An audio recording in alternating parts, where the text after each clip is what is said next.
वज़ीर-ए-आज़म का गवादर के बारिश मुतासरीन के लिए इमदाद का ऐलान। जाँ बहक अफराद की लवाहिकीन को 20-20 लाख, मकान की मुकम्मल तबाही पर 7.5 लाख और जुज़वी तबाही पर 3.5 लाख रुपए दिए जाएंगे।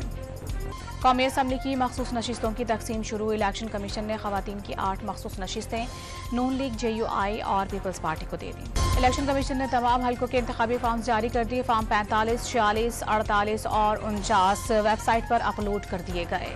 PTI ने अपने बानी और रहनुमा के मुकदमात खत्म करके फौरी रहाई की करारदाद पार्लियामेंट में जमा करा दी।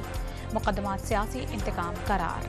बानी PTI ने खैबर पख्तूनख्वा काबीना के लिए नामों की मंजूरी दे दी। अली अमीन गंडापुर ने बानी से मुलाकात के बाद कारकुनान को गिरफ्तार करने वालों के खिलाफ कार्रवाई का ऐलान कर दिया। PTI ने इतवार को मुल्कगीर एहतजाज का ऐलान कर दिया। एक ही शख्स बचा सकता है और वो जेल में कैद है। शेर अफजल मरवत का मौक़िफ़।